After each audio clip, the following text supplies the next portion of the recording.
Bagaimana orang-orang di luar Islam mengharamkan pengikutnya memiliki keturunan sedikit, saudara, sementara di kalangan umat Islam, saudara, rame-rame ingin punya keturunan sedikit, saudara.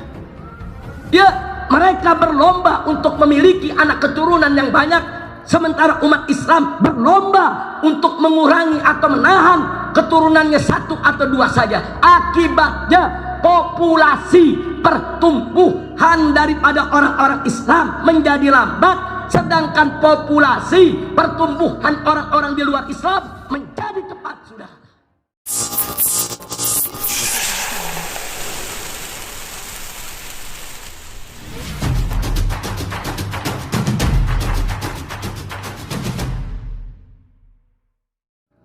Tolong dicatat baik-baik bahwa negara kesatuan Republik Indonesia yang kita cintai ini, suka atau tidak suka, dunia tetap harus mengakui bahwa kita punya negeri memiliki sejumlah keistimewaan yang bisa menjadi modal untuk kebangkitan umat Islam di seluruh dunia, saudara.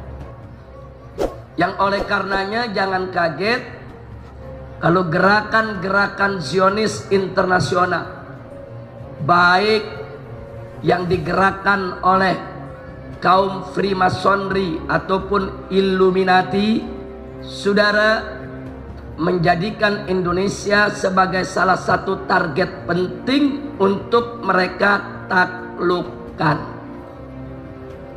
Gerakan Zionis ialah suatu gerakan dari bangsa-bangsa Israel di seluruh dunia yang bercita-cita ingin mendirikan negara Israel Raya untuk menguasai seluruh dunia.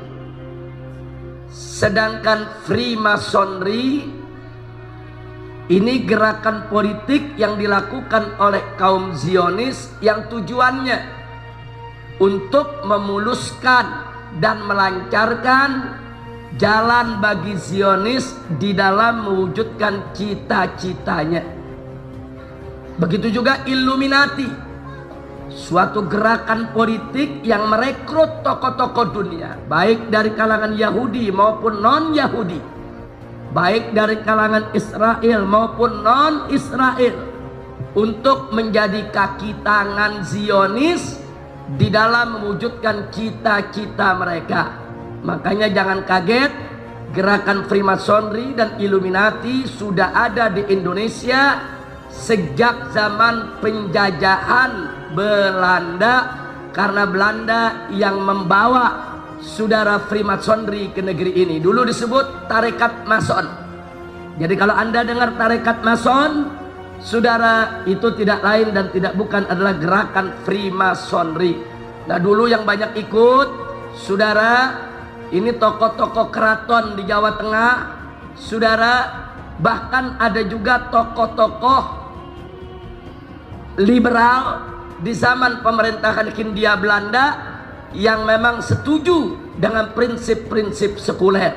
Dan jangan kaget kalau di zaman sekarang ini banyak kalangan pejabat dan selebritis, sadar atau tidak sadar, saudara, masuk ke dalam organisasi-organisasi yang dikelola oleh Freemasonry dan Illuminati, seperti Rotary Club, Lion Club. Pejabat kita banyak yang menjadi anggotanya, saudara, baik pejabat di pusat maupun di daerah. Kalau pertanyaannya kenapa mereka tertarik untuk menjadi anggota Rotary Club, Lion Club, dan lain sebagainya, sebab di sana dijanjikan berbagai macam fasilitas, berbagai macam kemudahan, berbagai macam diskon, saudara, mana saat mereka melakukan travel keliling dunia. Siapa yang menjadi anggota Rotary Club, siapa menjadi anggota Lion Club, kalau mereka keliling dunia, saudara, bayar hotel bisa separuh harga, bayar tiket pesawat bisa separuh harga, belanja di mal-mal bisa separuh harga, saudara,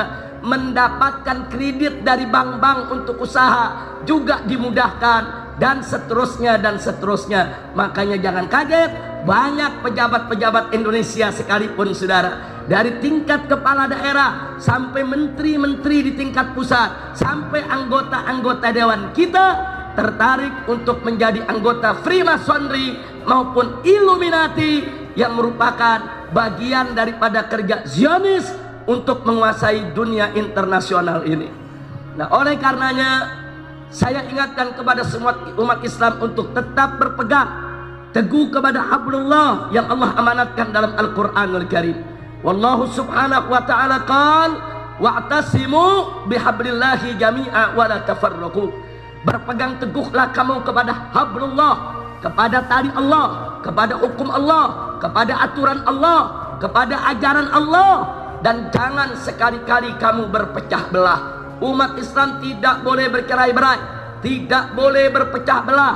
Wajib mereka bersatu di dalam hukum Allah, di dalam menegakkan kalimat Allah, dan di dalam meninggikan kalimat Allah subhanahu wa ta'ala, insya Allah. Nah sekarang mari yuk kita buktikan secara singkat saja kenapa gerakan-gerakan Zionis, Freemasonry, Illuminati dan yang sejenisnya mereka rame-rame masuk Indonesia. Saudara, tadi sudah saya sampaikan tujuannya adalah untuk menaklukkan Indonesia agar bisa melayani kemauan Zionis internasional. Pertanyaannya, kenapa harus Indonesia yang ditarget saat ini, saudara? Sebab Indonesia memiliki sejumlah keistimewaan yang luar biasa yang tidak dimiliki oleh negeri-negeri Islam yang lainnya, saudara. Yang pertama, bahwa Indonesia ini adalah aktarus sukanan Islamiyan, saudara, fil alam, yaitu negeri yang memiliki penduduk mayoritas Muslim terbanyak di dunia, saudara. Tidak ada satu negara Islam pun yang penduduknya beragama Islam mencapai hampir 250 juta orang, saudara. Dan ini nggak main-main, banyaknya kuantitas dari penduduk Republik Indonesia ini merupakan modal besar untuk gerak pasar ekonomi internasional, saudara. Makanya kita lihat bagaimana Indonesia menjadi sasaran empuk untuk barang-barang produk asing, saudara. Apakah itu penjualan daripada kendaraan-kendaraan otomotif, apakah penjualan elektronik, apakah penjualan lain-lainnya, saudara. Mereka semua serbu pasar-pasar Indonesia karena di sini merupakan pembeli terbesar di dunia, saudara. Nah, jangan lupa, saudara, dan tidak sampai di situ. Dengan mayoritas umat Islam ada di Republik Indonesia ini, saudara, secara otomatis siapa yang memimpin Indonesia, siapa yang menguasai Indonesia, sebetulnya dia adalah pemimpin Muslim sedunia, saudara. Ini merupakan penduduk dengan warga Muslim terbesar di dunia, saudara. Negara-negara Arab tidak seberapa, saudara. Negara-negara Arab terpecah menjadi negara-negara kecil. Ada Saudi, ada Kuwait, ada Yaman, ada Bahrain, dengan penduduk hanya beberapa puluh juta saja, saudara. Tapi Indonesia, negara kesatuan Republik Indonesia, dari Sabang sampai Merauke yang begitu besar, begitu luas, ini menghimpun tidak kurang dari 250 juta jiwa beragama Islam, ibadallah. Oleh karenanya ini dibaca oleh musuh-musuh Islam. Dengan Indonesia menjadi negara berpenduduk Muslim mayoritas sedunia, berarti Indonesia punya potensi, saudara, menjadi pusat kebangkitan Islam di dunia ini, saudara. Maka itu, saudara, musuh-musuh Allah, musuh-musuh Islam tidak suka dengan potensi yang dimiliki oleh Indonesia ini, saudara. Lalu apa yang mereka lakukan? Mereka lakukan berbagai macam upaya. Bagaimana caranya ke depan Indonesia tidak lagi mayoritas Islam, saudara. Mereka hancurkan sendi-sendi kehidupan kita. Bagaimana Indonesia 20 tahun yang lalu, umat Islam di Indonesia masih 90%, saudara. Tapi hari ini umat Islam di Indonesia hanya 86%, saudara. Kenapa bisa berkurang? Satu, karena kristenisasi yang merajalela, pemurtadan yang merajalela di berbagai daerah di Indonesia, dan banyak orang-orang awam Indonesia yang dimurtadkan. Nggak sampai di situ. Yang kedua, saudara, bagaimana orang-orang di luar Islam mengharamkan pengikutnya memiliki keturunan sedikit, saudara. Sementara di kalangan umat Islam, saudara, rame-rame ingin punya keturunan sedikit, saudara.